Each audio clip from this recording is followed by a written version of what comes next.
오늘의 말씀의 제목은 세상에 빛이 되는 선교적 교회, 이렇게 말씀의 제목을 잡았습니다.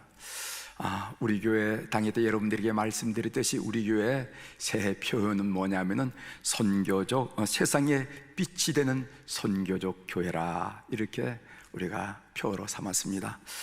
성경 요절은 너희는 세상의 빛이라, 산 위에 있는 동네가 숨겨지지 못할 것이라 하는 마태복음 5장 14절에 있는 말씀이 이 요절입니다. 여러분, 한 해를 사는 동안에 이 말씀을 마음속에 간직하시고 우리 교회에 하나님이 주신 요절, 그리고 우리 교회가 지향할 부분이 바로 이런 부분이라 하고 여러분 마음속에 새롭게 각인시키는 그런 말씀이 되길 바랍니다.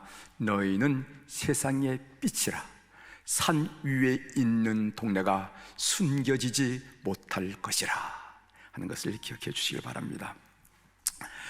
근래에 한국언론재단이라 하는 그런 단체가 있는데, 그 재단에서 전국에 18세 이상 되고 그리고 65세 미만 되는 사람들에게 1200명에게 설문조사를 했습니다. 무슨 질문을 했냐면은 한국 사회를 움직이고 있는 영향력 있는 집단은 누구입니까? 어디입니까? 라는 그런 질문이었어요. 한국을 움직이고 있는 영향력 있는 집단, 1등은 당연히 정치인들로서 56.1%를 차지했습니다. 언론인도 나오고 교육인도 나오고 노조도 1.4%를 차지했습니다. 그런데 우리 종교인들은 1.3% 꼴찌를 했어요. 세상 사람들은 교회가 사회에 영향을 주지 못한다고 생각합니다. 세상 사람들은 교회가 영향력이 없다고 판단하고 평가하고 있어요. 이런 현실에 직면해서 우리가 그리스도인으로서 하나님께 죄송하고 그리고 이 세상에 대해서 부끄러움을 느끼게 되는 것이 사실입니다. 본문에서 예수님은 성도들을 가리켜 소금이라고 빛이라고 말씀을 하셨습니다. 오늘 13절에 보면은 너희는 세상의 소금이니, 14절에 너희는 세상의 빛이라 라는 말씀이죠. 그런데 제가 관심 있게 본 것은, 제가 묵상하면서 관심 있게 본 것은 뭐냐면은 그냥 소금이라고 말하지 않고 세상의 소금이라고 말씀하셨고, 그냥 빛이라고 말하지 않고 세상의 빛이라고 말씀하셨다는 것입니다. 저는 중요한 의미를 준다고 생각해요. 너희는 소금이야, 너희는 빛이야, 이래도 말이 되잖아요. 말이 잘못된 게 아니잖아요. 그런데 우리 주님은 세상의 소금이라고, 세상의 빛이라고 세상을 말이란 말을 붙였는데, 이것은 우리에게 중요한 의미를 준다고 생각합니다. 세상이란 말을 우리 주님께서 특별히 사용한 것은 세상에 영향을 주는, 선한 영향을 주는 사람들이 되라 하는 그런 의미가 있다는 것이죠. 세상의 소금이 되는 것이 우리 성도들의 정체성입니다. 세상의 빛이 되는 것이 우리 성도들의 정체성이에요. 우리가 아무리 신앙생활을 오래 했다 하지만은, 그러나 세상의 소금이 되거나 세상의 빛이 되지 못한다면은 우린 정체성을 상실한 존재라는 거죠. 아무것도 아니란 존재이죠. 세상의 빛이 될 때, 세상의 소금일 때 저 사람은 그리스도인이야, 하나님의 백성이야 라는 그런 정체성을 갖게 된다는 것을 오늘 이 말씀을 통해서 새롭게 이해를 하게 됩니다.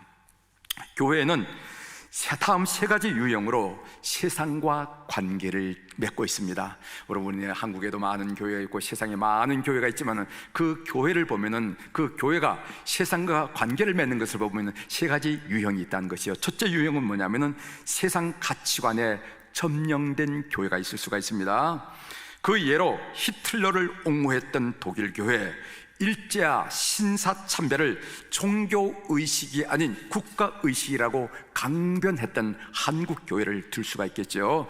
교회가 세상을 복음으로 바꿔야 되는데, 교회가 이 세상을 복음으로 바꿔야 되는데 세상을 바꾸기보다는 오히려 세상의 가치관에 함몰되고 점령돼서 무기력해진 교회를 보고 일본의 유형의 교회라 이렇게 말할 수가 있을 것입니다. 여러분, 우리가 요즘 배우고 있는 마태복음 5장서부터 7장에 나오는 예수님의 산상수훈을 천국의 윤리로 믿고 살아내면서 세상을 바꾸고 가고 있는지, 아니면 세상 사람들과 똑같은 가치관을 가지고 정치, 경제, 문화, 교육, 예술 등 전 삶의 영역에서 별 차이 없이 살아가는지 우리는 우리 스스로에게 질문하고 점검해 보고 따져봐야 된다고 생각합니다.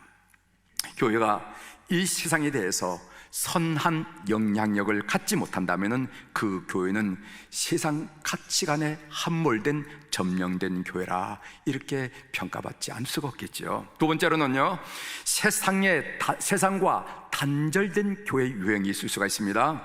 교회와 세상은 철저히 분리되어야 한다는 성과 속을 분리하려는 이원론적 사고를 가진 교회가 있을 수가 있어요.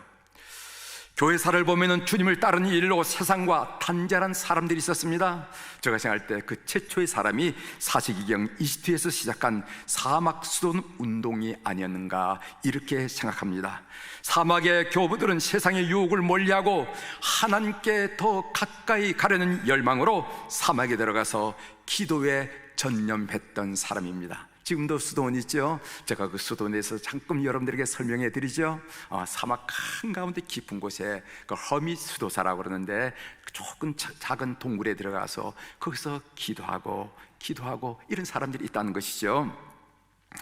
기도와 노동이란 단순한 삶을 선택함으로써 세상의 욕망, 탐심, 교만을 털어버리고 내적 고요를 얻으려고 무단히 수련하고 있는 수도사를 보게 됩니다.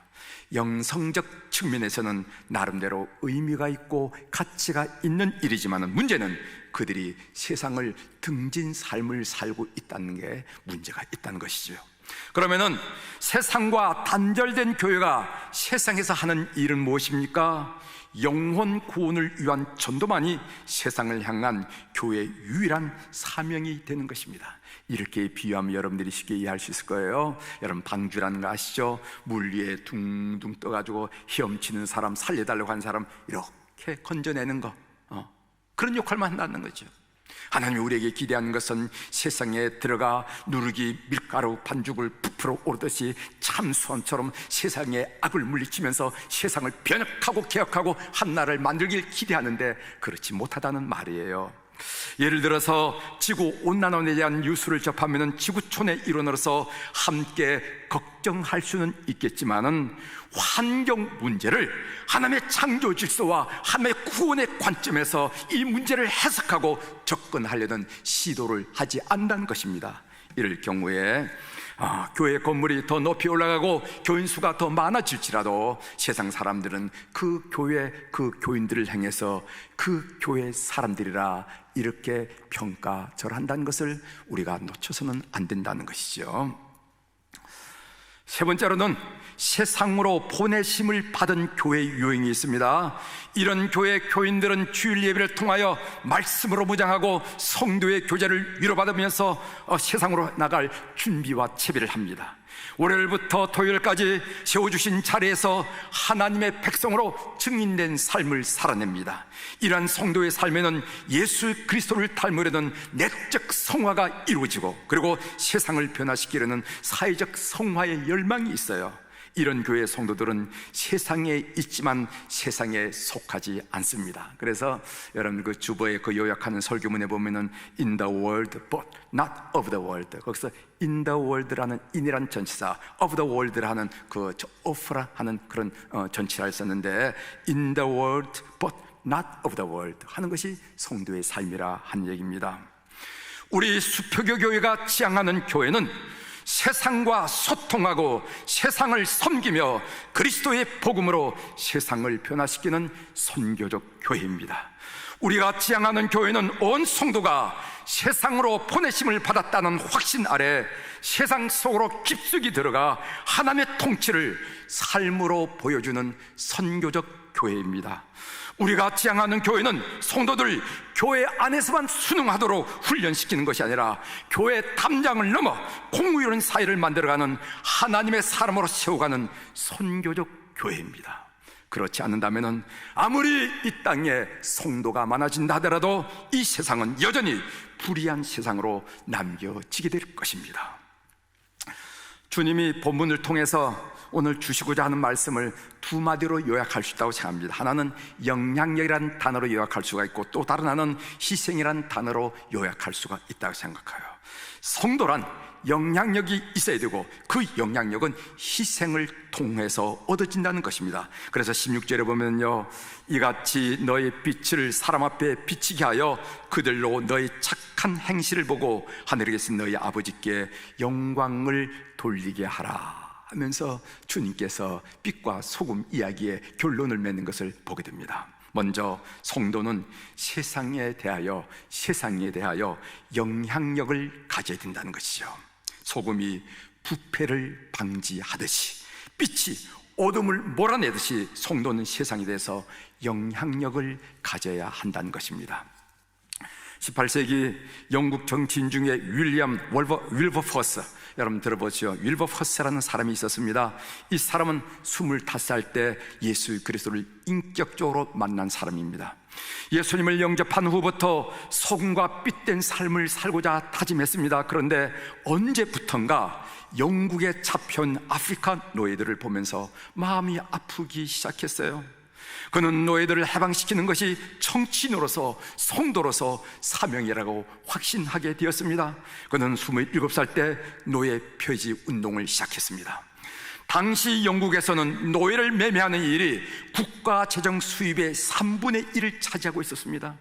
대영 제국의 수입의 3분의 1이 노예 매매라는 거예요. 노예를 잡아다가 노예를 파는 그 이익금이 국가 재정의 3분의 1이었다는 것입니다. 그러니까 어떤 수상도, 어떤 정치인도 노예 문제에 대해서 언급할 수가 없었어요. 손을 댈 수가 없었습니다.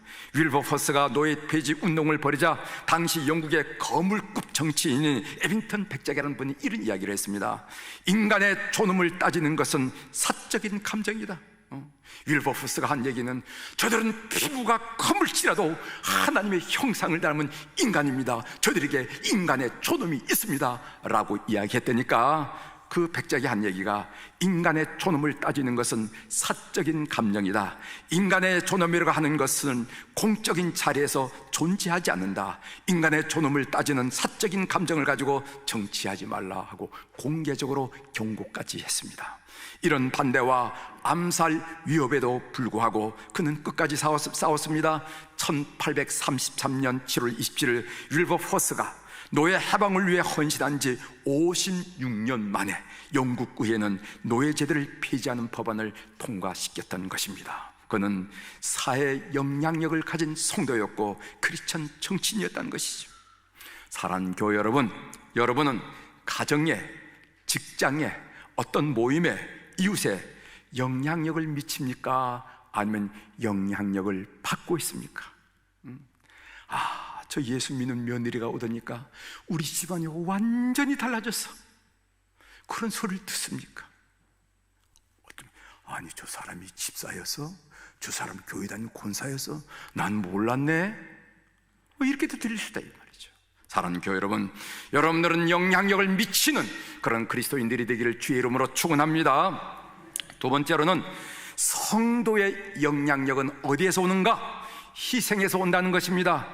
소금이 녹아짐으로써, 그리고 초가 자기 몸을 태움으로써 영향력을 갖듯이 성도는 희생함으로써 영향력을 갖습니다. 여러분, 울지마 톤즈라 하는 다큐멘터리 영화 여러분 아시죠? 여러분 방영하신 거 보신 줄 믿습니다. 이 영화는 고 이태석 신부의 삶을 기린 내용이었습니다. 저는 이 영화를 보는 동안 내내 그 영화 속에서 저희 지난 선교 사역이 오버랩되면서 큰 감동을 받았어요. 이태석 신부는 절망의 땅 남부 수단에서 그 중에서도 가난과 질병과 전쟁의 그늘 아래 버려진 톤주 땅에, 톤지란 마을에 희망의 씨앗을 뿌리다가 48살 젊은 나이에 암으로 죽은 성직자였습니다. 언젠가 어떤 분이 저한테 이렇게 장난 이야기를 하더라고요. 김진웅 선교사가 죽었으면 영화화 될 텐데 살았기 때문에 영화화 안 돼. 이 사람이 죽으란 말인가 살라는 말인가? 죽으란 말인가? 우스갯소리로 한 얘기지요. 우스갯소리로 여러분 들으시길 바랍니다. 그는 한국에서 의과대학을 나와서 의사가 된 후에 다시 캐톨릭 성자가 되는 신부 수업을 받은 후에 수단의 톤주의 선교사로 갔던 것입니다. 그가 그런 삶을 선택한 동기가 있어요. 그가 그런 삶을 선택한 이유가 있습니다. 그것은 마태복음 25장 40절 이 예수님의 말씀이 자기 마음에 부딪히면서 이 말씀대로 살아야겠다는 그런 다짐 때문에 그는 여러 가지 훈련을 받고 그는 선교사로 나갔던 것입니다. 여러분, 마태복음 25장 40절의 말씀이 어떤 말씀입니까? 임금이 대답하여 이르시되 내가 진실로 너희에게 이르노니 너희가 여기 내 형제 중에 지극히 작은 자 하나에게 한 것이 곧 내게 한 것이니라 하시고, 우리 하나님께서, 주님께서 양과 염소를 구분할 때 염소들이 한 이야기입니다. 언제 주님이 병들은 것을 우리가 방문한 적이 있습니까? 언제 주님이 헐벗은 적에 우리가 옷을 입힌 적이 있습니까? 언제 주님이 목 말릴 때 우리가 무술 대접해 드린 적이 있습니까? 언제 감옥에 갇힐 때 우리가 방문한 적이 있습니까? 그런 적은 전혀 없습니다. 그런 말씀하지 마십시오 라고 했을 때 주님이 대답한 말씀입니다. 너희가 여기 내 형제 중에 지극히 작은 자 한 사람에게 한 것이 나에게 한 것이야. 이 말씀에 이 신부님은 크게 도전을 받고 이 말씀이 하나님의 음성인 줄 알고 결심했던 것입니다. 그는 의사요 신부요 교사였으며 그리고 음악가였습니다. 그는 톤주 땅에 버려진 아이들 한 명 한 명에 자신의 삶을 투자하였습니다. 그러다가 암으로 쓰러진 것입니다. 톤주의 어린들이 이태석 신부를 하늘나라에 떠나보내면서 서투른 한국말로 흐느끼며 부른 노래가 있습니다. 여러분 그 드라마, 그 영화에서 보셨죠? 이태석 신부가 그들에게 가르쳐준 노래예요. 사랑해 당신을 정말로 사랑해 당신이 내 곁을 떠나간 뒤에 얼마나 눈물을 흘렸는지 모른다고 이 노래를 그 아이들이 부르더라고요.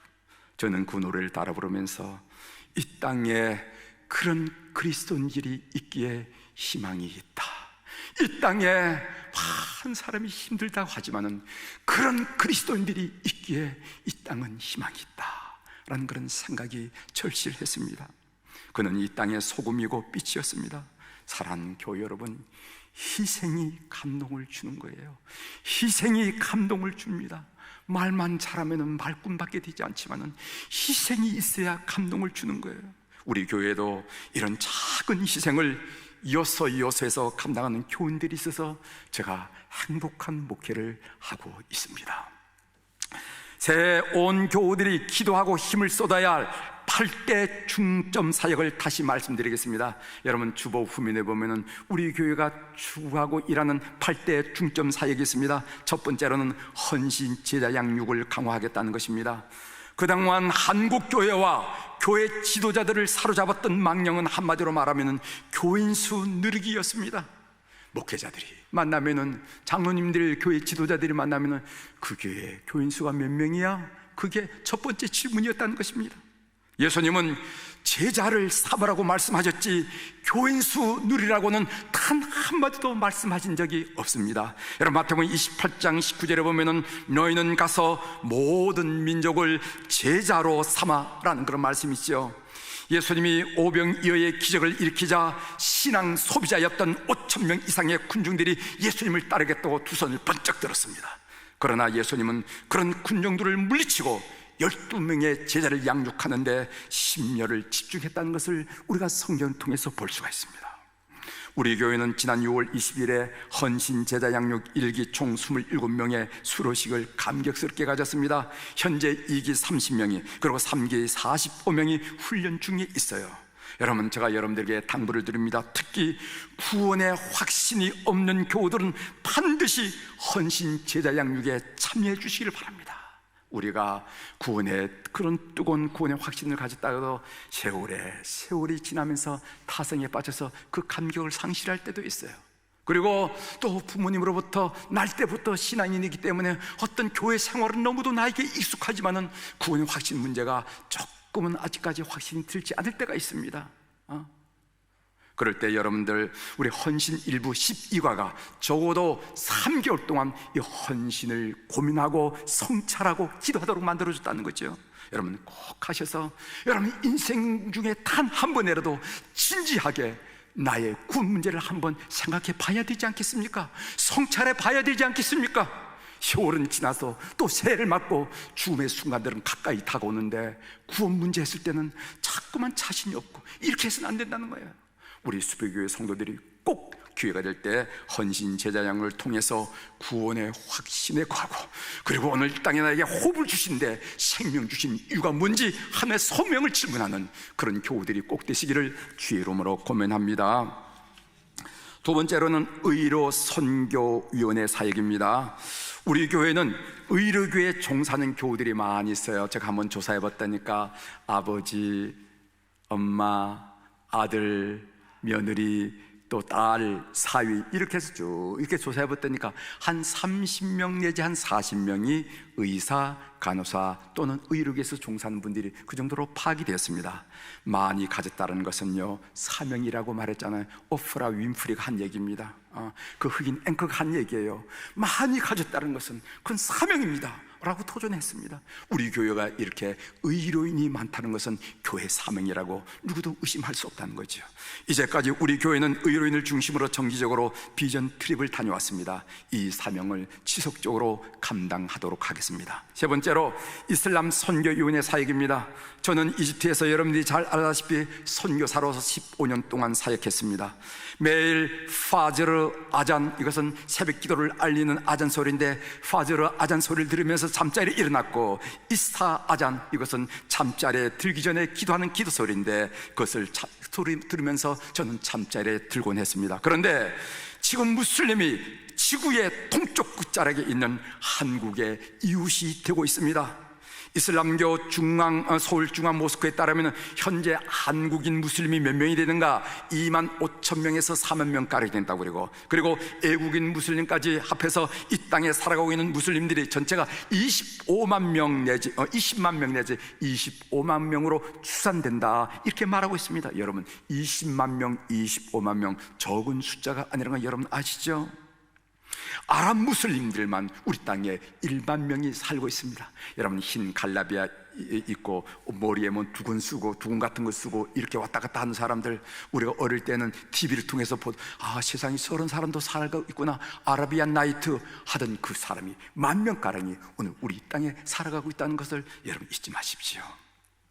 그래서 우리 교회는 매튜 선교사를 중심으로 국내에 거주하는 아랍인을 위한 선교 사역을 하고 있습니다. 지난 9월 13일에는 이집트인 레다라는 청년이 교통사고로 입원을 했는데 우리 이슬람 선교위원회를 중심으로 치료비를 지원했습니다. 네 번째로 북한 선교위원회 사역입니다. 한국 교회가 남북 통일과 평화의 아젠다를 제대로 붙잡지 못한다면 우리 민족사에서 별 의미를 갖지 못하는 종교 집단으로 전락될지도 모릅니다. 교회? 그거는 뭐 이단하고 비슷한 거 아니야? 그 한국 교회가 도대체 한국 역사에 무슨 역할을 하고 무슨 영향을 줬어? 라고 되묻게 된다는 것이죠. 우리 교회에서는 매주 수요일에 복음 통일을 위한 기도회를 갖습니다. 지난주 수요일에 제196차 복음 통일을 위한 기도회를 가졌습니다. 비대면 집회로 여러 가지 어려움이 상존했지만은 그러나 복음 통일을 위한 기도회는 쉬지 않았습니다. 우리가 이렇게 기도회를 지속하는 이유가 있습니다. 그것은 분단의 땅을 살아가고 있는 성도들의 마땅한 책무라고, 이런 영적 부담을 우리가 갖게 되기 때문에 그렇다는 거예요. 여러분, 영적 부담이란 말 알잖아요. 영적 부담. 우리가 이 한반도 허리가 잘린 땅을 살아가면서 이런 영적 부담을 자꾸만 느끼게 된다는 거죠. 여전히 이 땅에는 갈등이 있고, 여전히 이 땅에는 미움이 있고, 언제든지 전쟁의 화염이 피어올 듯한 불안이 있고, 그리고 이산 가족의 한과 눈물이 명절 때마다 흘러내리는데 우리가 그런 일들은 전혀 나와 상관이 없는 듯 무덤덤하게 살아갈 수 있겠냐 말이지, 신앙 양심을 가졌으면은. 그렇기 때문에 우리는 이런 영적 부담 때문에 수요일마다 주의 은혜의 보좌 앞에 나가서 기도하고 있습니다. 우리 교회 북한 선교위원회에서는 지난 11월 15일에 하늘우산이라는 선교단체를 통해서 탈북민들을 위해서 기도를 김치를 보냈어요. 김치를. 그리고 또 12월 30일에는 탈북민 단체를 통해서 탈북민에게 구급 의약품 100상자를 전달했습니다. 협조해 주신 우리 안혜순 우리 권사님이 나와 계신데 이분에게 감사를 드립니다. 다섯 번째로 생태환경보존위원회 사역입니다. 코로나19 바이러스 사태가 우리에게 준 충격 중에 하나는 자연 상태에 대한 우리의 무관심이 적나라하게 드러났다는 거예요. 무조건 개발하면 잘 살 줄 알았는데 이게 아니구나 하는 것을 우리가 알게 됐다는 것입니다. 결국 이 지구를 이 모양 이 꼴로 만드는 것은 우리 때문이에요. 인간 때문이었습니다. 이제 교회는 생태 친화적인 문명으로 전환하고 탄소 제로 사회를 만들기 위해서 어떻게 실천해야 할지를 고민하고 기도해야 될 줄 믿습니다. 우리 교회는 생태환경보존위원회가 있는데 그 생태환경보존위원회가 지난 사순절 40일 동안에 탄소 금식을 실시했고, 그리고 지금도 매주 온전한 삶, 올바르게라는 캠페인을 전개하고 있습니다. 여러분, 2022년 1월 2월 캠페인의 내용이 뭔지 아십니까? 시장 가방 사용하기예요. 시장 가방. 우리가 조금 불편하지만 가방 들고 다니자는 거죠. 그래서 비닐로 사용하지 않도록. 여러분, 한 사람이 이런다고 무슨 방송에 뭐를 해야지? 그렇지 않습니다. 작은 생물이 흙탕물을 깨끗하게 만드는 것은 저는 어린 시절에 너무너무 많이 봤어요. 여러분들의 한 사람의 참여, 한 사람의 실천이 중요하다는 것을 기억해 주시기를 바랍니다. 여섯 번째로는 가정신앙교육 강화입니다. 한국교회 교회학교 교육이 큰 위기를 맞았어요. 한국교회 전체 70%가 교회 학교가 없어졌다는 거예요. 유치원 학생도 없어졌고, 유초등부 아이들도 없어졌고, 중고등부 교회 학교가 없어요. 교회 학교. 그동안 우리는요, 다음 시대의 신앙교육을 한 주간이 168시간인데 168시간 중에서 한 주일 1시간, 그 1시간 교회 학교에다가 우리의 다음 시대 교육을 맡겼습니다. 우리의 자녀들의 신앙교육을 맡겼습니다. 그런데 코로나19 바이러스를 경험하면서 그 1시간조차도 우리가 갖지 못하는 형편에 처했다는 거예요. 문자 그대로 교회 학교 교육이 초토화되었습니다. 이제는 유대인 가정처럼 가정에서 부모님이 자녀들의 영혼을 책임지고 그들의 구원을 책임지고 신앙교육을 담당해야 된다는 것입니다. 그래서 지난해 5월 6월에 이르러서 우리 부모학교 1기를 진행했고, 올해는 부모학교 2기 그리고 가정예배학교 1기를 진행할 것으로 저희들이 계획 중에 있습니다. 올해 우리 교회학교에서는 매월 첫 주를 가정예배 주일로 설정해서 교우 가정에서 9주간 금요일이든지 아니면 토요일이든지 온 가족들이 함께 가정예배를 드릴 수 있도록 예배자를 제공하려고 합니다. 이 일을 위해서 여러 부모님들 그리고 또 여러 가족들께서 적극적으로 기도해 주시고 소통해 주시고 협력해 주시기를 바랍니다. 일곱 번째로는 선한 사마리아인 사역입니다. 선한 사마리아 사역은 우리 교회의 긍휼 사역입니다. 지난해 11월 29일에 서울역 근처의 따스한 챔터라라는 곳에서 노숙인들에게 전심을 제공하는 그런 기회를 가졌어요. 그리고 우리 교회는 우리 교회가 운영하는 사회봉사법인인 성육보육원에 매달 400만 원씩 지원을 합니다. 400만 원씩 지원해요. 여러분, 그 정도 이렇게 생각하지만 적은 돈이 아니에요. 예전에는 그보다 더 많이 제공했어요. 근데 이 사역에 우리 교우들이 어떤 분은 5만 원, 어떤 분은 3만 원, 어떤 분은 1만 원, 어떤 분은 10만 원 이렇게 해서 매달 모아가지고 이렇게 해서 이 보육원 아이들을 돌보고 있는 거예요. 여러분, 우리가 천후의 전쟁 고아들도 아닌데 이 땅에 고아들이 많습니다. 부가 별거하면서 아이를 내팽개치고 예전에는 아이를 가지고 이거 난 내가 키우겠다고 아버지는 아버지, 어머니 어머니대로 했는데 이제는 아이가 사는데 지장을 준다는 거예요. 장애가 준다는 거예요. 서로 떠밀다가 거기 오는 거기. 조선 가정으로 살다가 아버지 할아버지 할머니가 죽으면 아이가 덩그렇게 혼자 남는 거예요. 그래서 우리가 챙기고 있는데 지금 그것도 요즘 우리가 그 복지법인이 강화되기 때문에 평당 한 명당 몇 평을 유지하라는 거예요. 그래서 우리가 그 아이들 다 간수할 수 있는 거다. 우리 교회 평수만큼 하는데 웨이팅 리스트에 10명, 20명까지 기다리고 있는 거예요. 기다리고. 이런 일에 여러분들이 작은 정성이 모아져서 한 영혼 한 생명을 키운다는 것을 여러분이 꼭 기억하시고, 이제껏 협조해 주신 교우들에게 감사를 드리고 또 장래도 기대하는 바입니다. 8번째로 미자립 교회 자매교회는 방문 사역입니다. 지난해 우리 교회 남녀 선교회는 총 11개 미자립 교회와 자매교회를 맺고 매달 얼마씩 후원했습니다. 이 사역에 23개 선교회 전체가 참여하고 있습니다. 지난해에는요, 특별히 강원도에는 사천교회 예배당 지붕을 수리해 줬어요. 사진에 그 예배당이 비가 새가지고 뻥 뚫리더라고요. 그래서 그걸 우리가 이걸 우리가 안 보면 모르겠는데 우리가 듣고 보면 어떻게 넘기겠냐, 그렇게 해서 모아가지고 지붕을 수리하는데 우리 교회가 도와줬어요. 그랬더니까 그 목사님이 나중에 와가지고 무슨 얘기를 하냐면 저한테 보고를 하는데, 목사님 너무 감사합니다, 너무 감사합니다. 제가 그 돈을 받아들 꼭 교인들에게 호소했습니다. 서울에 있는 이 교회가 우리 교회를 위해서 이렇게 했다는데 여러분들이 사용하는 이 교회, 이 예배당을 이렇게 만들어냈습니까? 여러분 헌금하세요. 그랬더니까 어떤 분은 10,000원, 어떤 분은 50,000원, 어떤 분은 100,000원 해가지고 그걸 완공했습니다. 목사님이 도전해 주셔서 고맙습니다, 그런 얘기를 하더라고요. 우리 시간이 좀 됐지만 우리 찬송 하나 힘차게 부르고 말씀을 마칠까 합니다. 제가 여러분들을 위해서 함께 찬송 부르고 싶어서 찬송 선곡한 것은 505장입니다 온 세상 위하여. 거기 2절에 보면요, 이 세상 구하려 주 돌아가신 거 나 증거하지 않으면 그 사랑 모르리.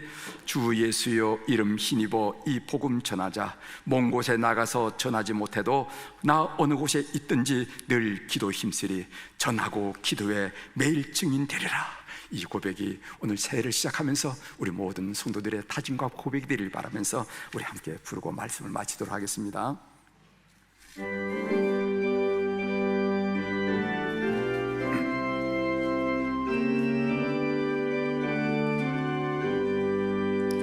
온 세상 위하여 나 복음 전하리. 만 백성 모두 나와서 주 말씀 들으라. 죄 중에 빠져서 헤매는 자들아, 주님의 음소 듣고서 너 구원 받아라. 전하고 기도해 매일 증인 되리라. 세상 모든 사람 다 듣고 그 사랑아 도로 온 세상 위하여 이 복음 전하리. 저죄인 회개하고서 주 예수 믿으라. 이 세상 구하려 주 돌아가신 거 나 증거하지 않으며 그 사랑 모르리. 전하고 기도해 매일 증인 되리라.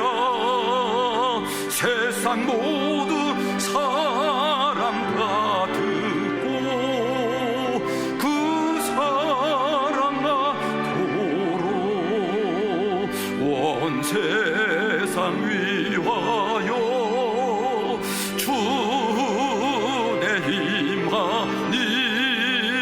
주 예수 이른 힘입어 이 복음 전하자.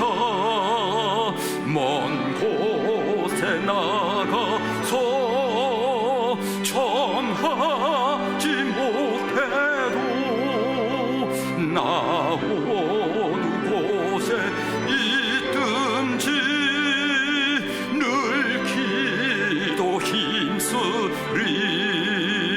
전하고 기도해 매일 증인 되리.